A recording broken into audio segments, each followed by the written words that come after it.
Okay, today we are going to do a Y full bust adjustment. This is the perfect full bust adjustment if you have a larger ratio from upper to full bust. So if you are bigger than a 6-inch difference, this might be the full bust adjustment method for you. So we are going to start, just like we do with any other full bust adjustment, with making sure the apex is in the right place. That means we're measuring from the high shoulder point to the apex and making sure that that matches your own high shoulder point to apex measurement. For me, that's 13 inches. I'm going to do this based on my own body measurement. This is a half scale pattern. So I need that to be at 6.5 inches. You can tell that it's much too low. It's about, I think, 1.25 inches or 2.25 inches too low. I can't remember off the top of my head. Anyway, we're going to go ahead and draw a box around the apex and the side dart, just like we did with the traditional full bust adjustment. So we're creating this box around the side dart and the apex, and we're going to go ahead and cut that out and then lower it to the point where the actual apex on your body is. So for me, like I said, this was a couple inches that I needed to lower the dart and the apex. So I'm going to go ahead and do that. You'll see I grabbed some scratch paper, tape the pattern on there, and then I will draw a line parallel to that box that I cut out. That is the inches below that I need to move that apex. Double checking my measurement really quick here. And then, so I need to move it about 3 centimeters. I'm gonna then draw that line 3 centimeters below, and then I will move that apex and that side dart down. I think here I realized that I didn't quite get that drawn correctly. So again, moving it down. um, and this will be actually where I want my apex to be. We will tape that on, keeping that right side of the cutout box parallel with the part that was actually cut out, if that makes any sense. Tape that together. We can true the side seam at this point. You really don't need to worry about it yet because we're going to be doing so much other things to the side seam. But just for ease of like seeing how this would be done, if all we were doing was moving the apex, I'm going to go ahead and show you here how to true that side seam. It's as simple as that. You now have a pattern. We've lowered the apex. So the next step is going to be to do a little bit of math. We are going to figure out the difference between high and full bust. For me, that's a 10-inch difference. I'm assuming that this is a B cup pattern, so it's made for a 2-inch difference. Most patterns are B cup patterns. I have a 10-inch difference. That's a J cup. So I'm taking my 10, subtracting 2, which gives me 8 inches, which is the total I need to add. Now, there are 2 sides to the front bodice that we're working with, so 8 divided by 2 equals 4. We're going to go ahead and add 4 inches on each side. Now, before I forget, there's one other step to making sure the apex is in the right place, which is making sure that it's horizontally placed at the correct distance from center front. I actually have a slightly more narrow bust than this is assuming that this pattern is assuming, so I'm moving it over just a little bit. Now we're going to find the center point of each of the darts and draw a line from the apex to the center point of each dart. So I've drawn the one from the waist dart. Now I'm working on the side dart. And then I will be creating 3 more lines for the Y full bust adjustment. 1 to about the 1/3 point on the arm side, 1 to about the center point on the shoulder dart, or sorry, the shoulder seam. And then there'll be another line. But before we get to that last line, we're going to draw in the seam allowances for both the arm side line and the shoulder seam line. Those seam allowances are going to be really important. If you don't mark them, things will not go well for you. So we're going to add that last line, which is a line perpendicular to the center front. And this is how we're going to lengthen the center front, which is the last step of the full bust adjustment. We're going to label the lines line A, line B, line C, which I'm going to do the shoulder line, line D, and then line E for the perpendicular center front line. We're going to cut through the apex from line A all the way up to the shoulder seam along line C. Now, I know you can't see what I'm doing. I apologize. We're gonna then cut to the seam allowance along line B also. And then you're going to cut along line D, very importantly, to but not through the apex. I like to put an extra piece of tape there to make sure that things don't get messed up. Also to but not through the seam allowance at both the arm side and at the shoulder seam. Again, I like to add a little piece of tape there for reinforcement before I cut. This creates hinge points, so you can see how I can play around with this.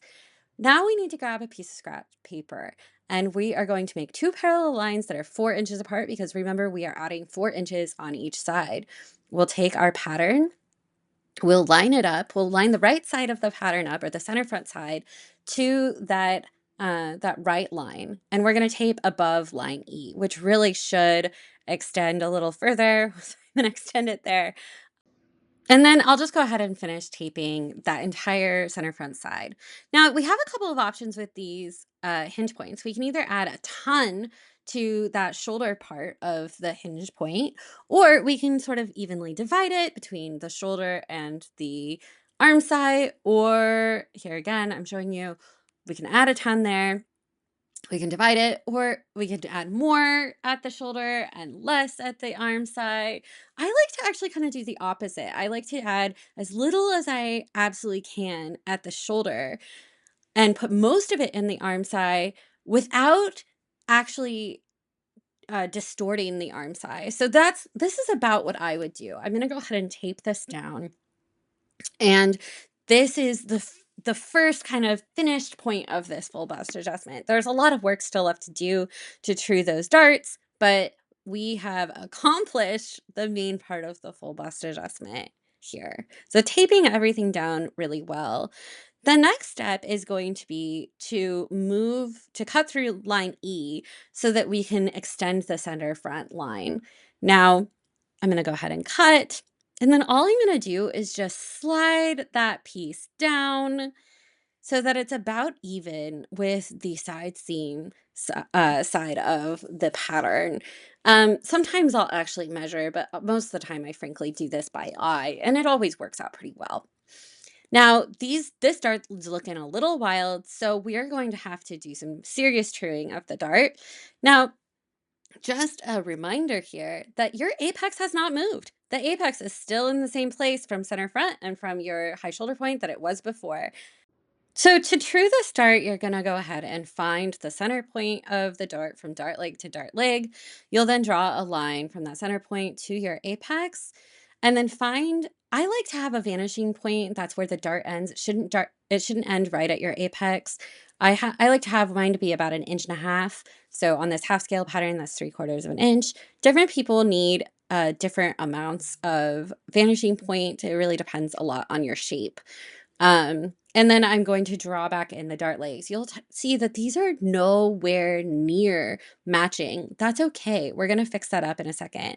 But looking at this looks a little wild, and I think I might actually move my waist dart over a little bit. The waist dart doesn't really need to point directly to your apex. Unlike other darts, it really just needs to point to your general bust mound. So I feel like something like this will just be a little bit more balanced. So that's where I'm going to put my waist dart. I'm going to do the same thing with the side seam dart. Find the center point of the side seam dart and draw a line from that center point to my apex. Find the vanishing point about 1.5 inches back from the apex, and then draw in the dart. Again, these dart legs are not going to match. That's okay. We will deal with that at a later point. So drawing in these dart legs, we now have 2 darts, and you'll notice that this waist dart is a little bit wild. It's very wide and not that tall. I personally prefer my darts to be no more than half as wide as they are tall. So they should be twice as tall as they are wide, to word it differently. This one's about the same width and length, and that's just not going to work. That's going to result in something a little bit wild. So I'm going to end up doing some dart rotation here. Before I decide how to do that dart rotation, I'm going to measure the side dart just to see, can I rotate some of this waist dart into the side dart? And the answer is really no. That side dart is about half as wide as it is long, and so it's already pretty much at the maximum. So I could add another side dart, like a French dart. I could add a arm side dart or a shoulder dart. I'm gonna add an arm side dart just because that's my preference. When I'm adding a third dart, I really like to have an arm side dart, a side dart, and a waist dart. So I am drawing that line, and then I'm going to cut up through that line from the middle of the waist dart to the apex, which I already have a little piece of tape on to reinforce it. And then I'm going to cut to the apex, but not through the apex, through that new dart that I'm creating. And this is really easy. Rotating darts is really easy. So you'll see I have a hinge point at my apex now, and I'm just going to hinge, hinge, hinge, hinge, hinge until I feel like that waist dart looks like it's a reasonable width. So you'll see I'm pretty much like, taking away everything that I added to the waist dart during the full bust adjustment. And that's opening up this new dart that you'll see in yellow at the arm side. Now, this pattern is starting to look a little bit wild. There's a lot of pink, there's a lot of yellow, there's a lot of markings. So before we move to the next step, I'm actually going to trace off the whole thing. So I've traced it on this white piece of paper. I'm just filling in all of the lines. You'll notice that I haven't actually marked the full darts. So I'm going to go ahead and reconfigure where those vanishing points are. Just like I had done before, I don't quite want the waist dart to point directly to my apex. I want it to point sort of to my bust mound, but not directly to the apex. So I marked a point toward the side seam from my apex at the same level as my apex though, and that's where I drew that line to the center of the dart in order to then find my vanishing point and draw in that dart. I'm gonna do the other two darts though to the apex or to a vanishing point that's toward the apex. So finding the center of those darts, drawing a line from the center of the dart to the apex, marking the vanishing point, which again, for me, I like 1.5 inch vanishing point. And then drawing in the dart legs. Again, these dart legs aren't gonna match at this point. That's really okay.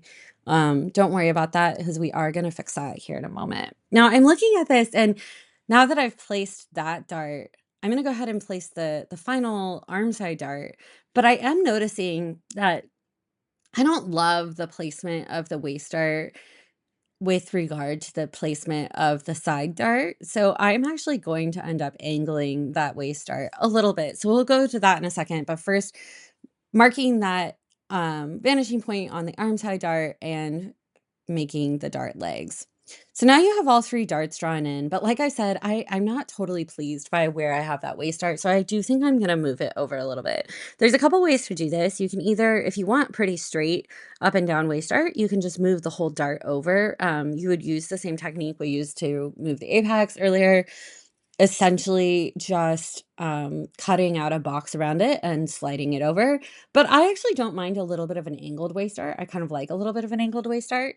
So I went ahead and just changed the angle of that whole waist dart. And I'm trying to highlight in pink so you can kind of see what my final darts look like here. Um, the thing about full bust adjustments is things always get a little wild. So now the last step is really going to be to true our darts. So I'm going to fold out each dart, and you'll see that there's a jog once I get this folded. Okay, now you're going to see here that there's a jog. We're just going to have to smooth that out. So I'll grab a marker and I will smooth that out a little bit. And then I'm going to use scissors to cut out that smoothed line, and that's going to give me also my dart legs.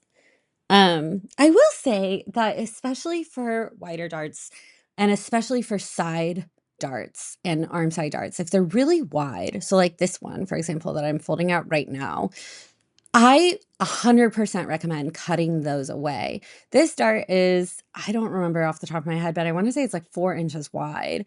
And the problem is that a side dart normally, if you have a smaller bust, is going to be on the bias. So the extra fabric that is left behind the sewing, that's on the bias, it has a little bit of a give to it.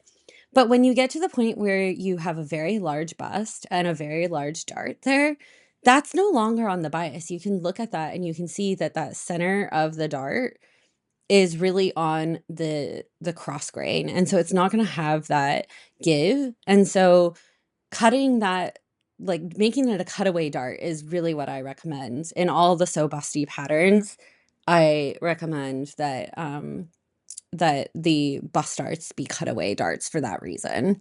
Okay, I'm just gonna finish up by cutting out the rest of the pattern.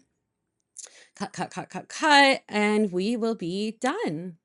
So now you're gonna end up with a lovely 3 dart pattern for a very large bust, a 10-inch difference between upper and full bust, all done.